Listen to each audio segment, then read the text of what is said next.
Warning: our YouTube channel and its videos may contain scenes, language, and content that may not be appropriate for all audiences. These videos include surveillance footage, undercover pursuit of suspects, actual police and rescue operations, and fearless confrontations. If you do not approve of the content, please do not watch our videos. If you wish to continue, we strongly advise that you proceed with caution. Viewers' discretion is advised. Isang OFW naman po mula sa Kuwait ang nagpapasaklolo ngayon dahil po pinagbintangan daw siya ng kanya pong amo na nagnanakaw. Humingi na raw po siya ng ayuda, ito pong si Richelle Kabakungan, sa kanya pong agency, ang LRC Manpower Services. Pero ang tugon po ng kanyang agency, binabaliwala lamang ho siya. Naku po, kaya kasama ho natin ngayon sa studio ngayon ang inaho ng OFW ni Richelle Kabakungan, walang iba kundi si Nanay Teresita Dapoles. Ma'am Teresita, magandang hapon po sa inyo. Magandang hapon po sa Opo. inyong lahat. Yung binabanggit po ni Richelle na siya po ay pinagbintangan po nagnakaw, ano ba ho yung ano ba ho ninanakaw niya? Kwintas daw po. Oh. Ay, pinagbintang lang sa kanya dahil ayaw ang amo niya nga umuwi. Oo. Gusto nila nga pa-extendin pa ng 2 taon. Mhm. O ayaw na ni, kung- ni Richelle. Oo. Kung magnanakaw yung anak ko, bakit pa Oo nga. di ba? Oo. Kahit ikaw siguro buang ka ba na alam mo na kawatan niyang tao Oh, sa bahay. gusto pa siyang Oo pa-extend, nga di po. ba? Niloloko Oo, lang tapos- talaga. Oo, talaga naman. Tapos, ngayon daw, nagsabi nga, giprocess na daw ang papel niya doon sa, i-swap daw sa yung kaibigan niyang katulong, Oo. ipapalit. Eh, sabi niya, bakit daw na-process nga, wala man siyang pirma. Oh, ngayon, pinapahirapan na siya daw po, ngayon. Eh, disgrasya siya, nahulog daw siya sa hagdan, kasi hindi pa matapos ang trabaho daw niya sa utos sa isa, utos naman ang isa.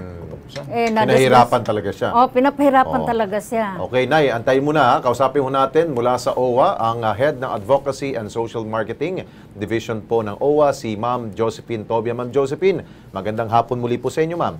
Yes, good afternoon sa inyo. Opo, ang problema ho nito, Ma'am, ito daw hong kwento, pinagbintangan pong nagnanakaw po yung ating pong kababayan. Pero sabi no ni Nanay, hindi naman daw ho, ganun po ang kanya pong anak. At parang pinagbibintangan, tapos pinahihirapan na ngayon at gusto na umuwi. Ano pong pwede ho natin tulong ho dito, Ma'am?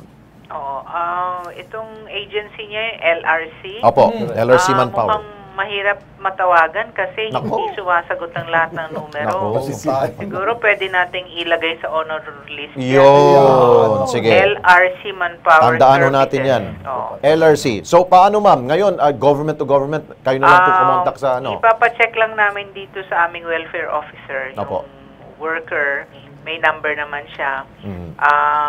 Papatrace natin, baka makita rin yung FRA niya doon. Mhm. Doon na lang natin i-course through. But we will still find out kung itong LRC na to ay kabilang dun sa mga asosasyon ng mga recruitment agencies dito. Pero may sinasabi yung si Nanay na parang meron daw palit na OFW. Pwede ba yung ganun, Ma'am? Kasi pagka umaalis yung worker, nire-replace din siya ng another worker. So, pagka ganun, natural, i-recommenda natin na sana wag ng Pilipina yung makuha ulit kasi ganun din ang magiging problema niya, di ba?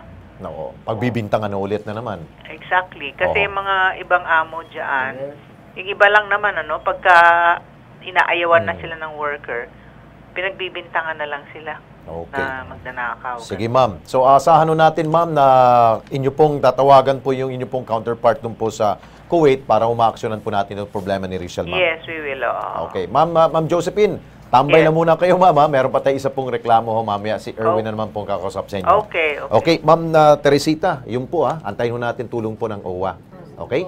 Sige, Ma'am. Thank you so much, Automatic na ho yan. Yeah. Okay, sigurado. Huwag na tayo aasa dun sa LRC. Sila uli mga yun. Tumawag daw siya, hindi naman daw siya sinagot. Kaya nga. Tineps Okay niya, na yun. hindi daw nag-reply. Yeah, ilalagay natin sa... Papalitan naman siya. Sana tama si Ma'am Josephine, wag ng Pilipina. Yeah. Pwede na mga tiga Swahili, Burundi.